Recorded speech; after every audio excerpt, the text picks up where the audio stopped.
Sebut saja namanya Irma, usia 46 tahun. Dia itu ibu dari dua orang anak perempuan, Maya 22 tahun dan Ratna 20, di mana Maya sudah menikah dan Ratna memiliki tunangan. Kisah yang akan diceritakan kali ini mungkin tabu dan memalukan, karena Irma yakin hal yang dialaminya ini tentu jarang atau tidak mungkin terjadi dalam kehidupan normal. Di mana di usia yang mulai beranjak tua, dia justru seperti baru menemukan rasa bahagia dalam hubungan percintaan yang lazimnya sangat diharapkan sepasang insan manusia. Tapi itu semua dirasakannya bukan bersama Hendro suaminya, melainkan bersama Joni menantunya, suami dari Maya, dan juga Bram yang merupakan tunangan dan kekasih Ratna.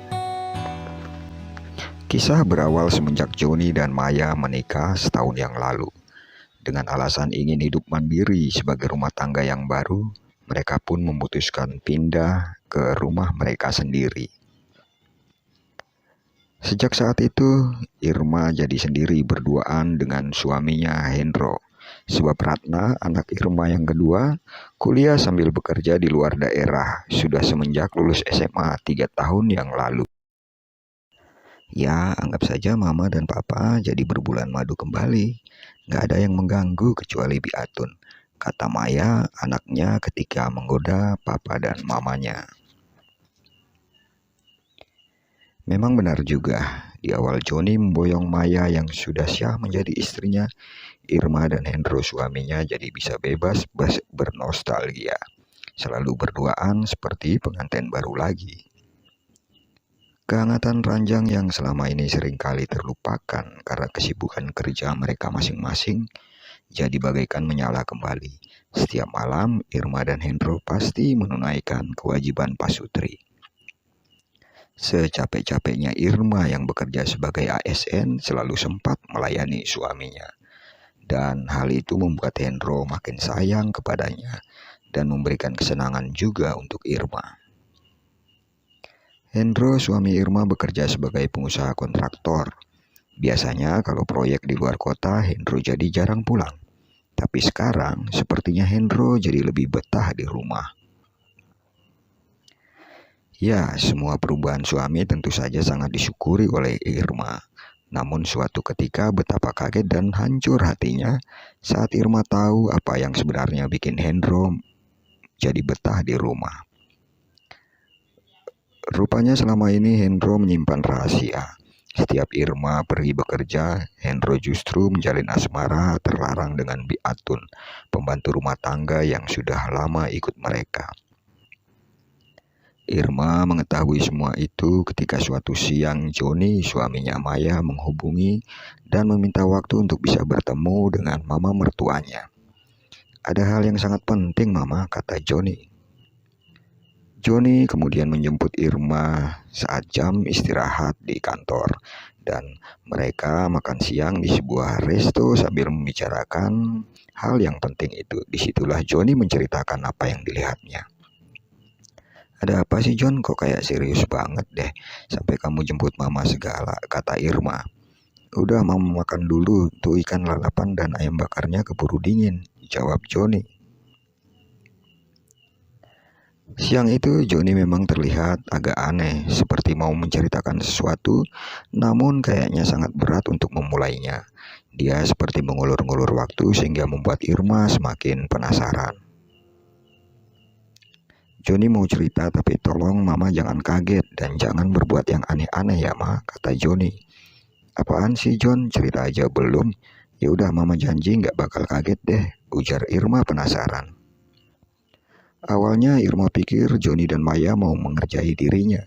Paling juga Joni mau ngabarin kalau Maya sudah mulai berisi dan Irma bakal segera punya cucu dan akan menjadi seorang nenek yang cantik.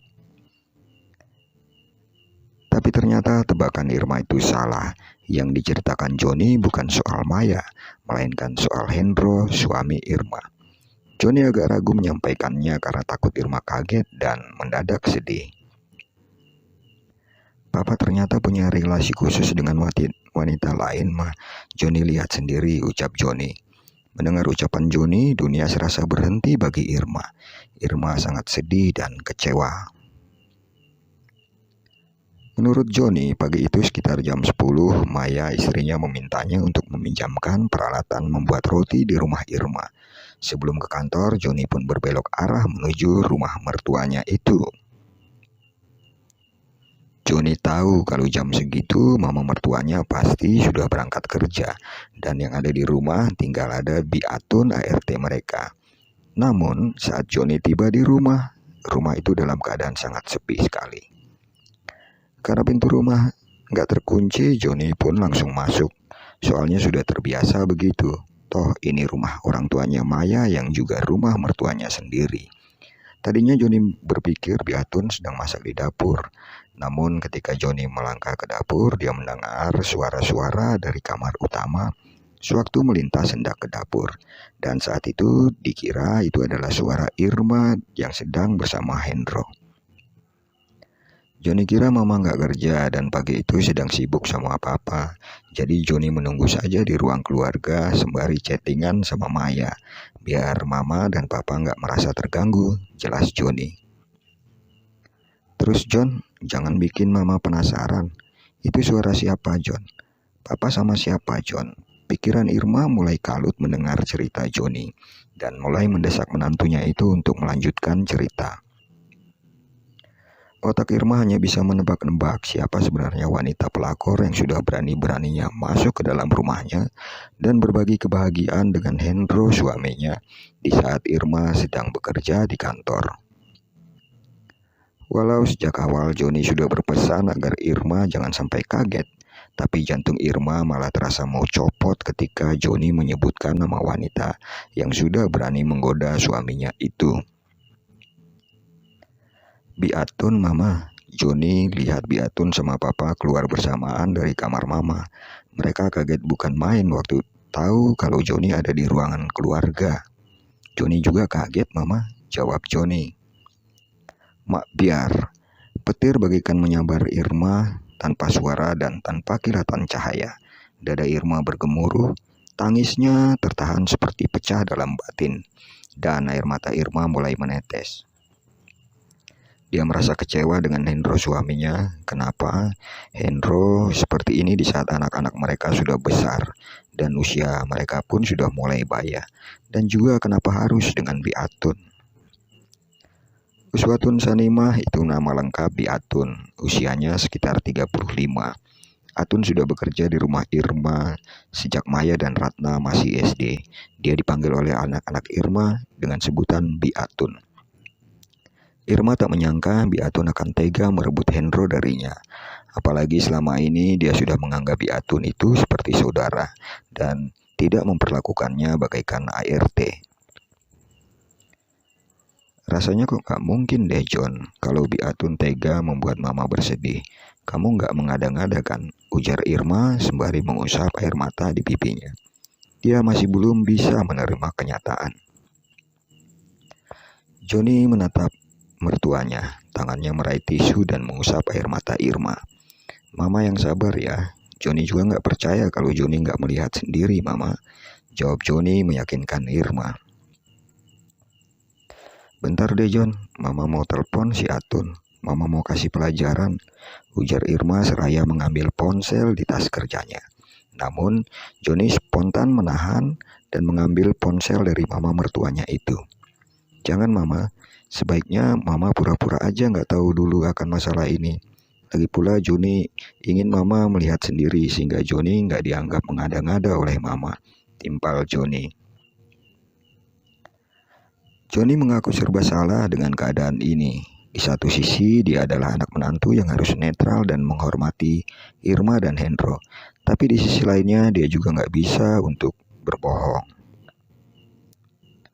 Menurut Joni, saat memergoki Hendro dan Biatun keluar bersamaan dari kamar, Hendro beralasan baru saja minta tolong dikerokin sama Biatun, karena pagi itu dia merasa kurang enak badan. Sehingga Joni hanya bisa curiga mama dan gak mungkin menuduh papa berbuat yang aneh-aneh sama Biatun, kata Joni. Namun Joni merasa yakin ada chemistry di antara keduanya. Irma berpikir ada benarnya ucapan Joni. Sebaiknya dia berpura-pura biasa saja sampai dia bisa membuktikannya sendiri kalau Hendro sudah mulai bermain api dengan Biatun di belakang dirinya. Ya sudah John, Mama setuju. Tapi kamu juga janji ya, jangan menceritakan masalah ini ke Maya. Mama malu John kalau sampai Maya tahu Mama dikhianatin oleh Papa di masa tua ini, pinta Irma. Irma dan Joni akhirnya sepakat untuk menyimpan rahasia itu sampai nanti Irma bisa membuktikannya sendiri. Joni kemudian mengantarkan ibu mertuanya itu kembali ke kantor dan Irma melewati hari dengan rasa hampa. Benar juga kata orang, masa puber kedua itu bisa bermakna beda-beda bagi setiap orang. Mungkin saja Hendro sedang dalam masa itu dan gak tahu kenapa setelah dipikir Irma malah bersyukur. Irma bersyukur karena Hendro mengekspresikan puber keduanya dengan Biatun, ART yang sudah lama dianggap saudara sendiri, bukan dengan wanita lain yang sama sekali asing dan tidak dikenalinya. Sehingga kalaupun suatu saat Hendro suaminya berniat menikah lagi, dia bisa lebih merasa legowo karena madunya adalah Biatun yang sudah saling memahami, bukan wanita lain yang kemungkinan bisa nggak akur. Dan syukur yang kedua, masa puber kedua itu datang di saat usia Irma dan Hendro sudah mulai setengah baya. Dan sebentar lagi mereka akan punya cucu dari Maya. Tak bisa dibayangkan jika hal ini terjadi belasan tahun yang lalu saat usia mereka masih muda. Tentu saja Irma akan meminta berpisah dari Hendro dan Irma akan memulai hidup baru, juga bisa mencari penggantinya. Sepulang dari kantor, hati Irma yang panas dan seperti tak kuasa menahan amarah, seketika menjadi sejuk dan adem. Hendro menyambut Irma dengan sangat perhatian sekali. Mama mandi terus dandan ya, Papa mau kita keluar dinner makan malam, sayang, katanya Rama sembari merangkul pundak Irma melangkah masuk ke rumah beriringan dengan sangat harmonis. Biatun apa enggak kita ajak juga Pak, kasihan loh kalau Biatun sendirian di rumah, tanya Irma.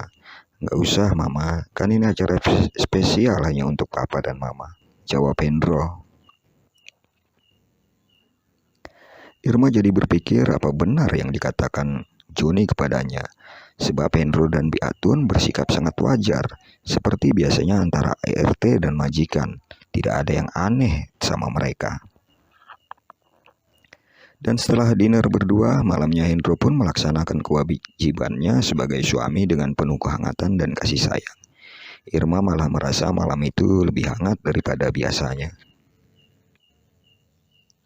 Hingga seminggu ke depan, Irma belum juga berhasil membuktikan kecurigaan dan apa yang diceritakan Joni dengan mata kepala sendiri. Irma jadi merasa penasaran.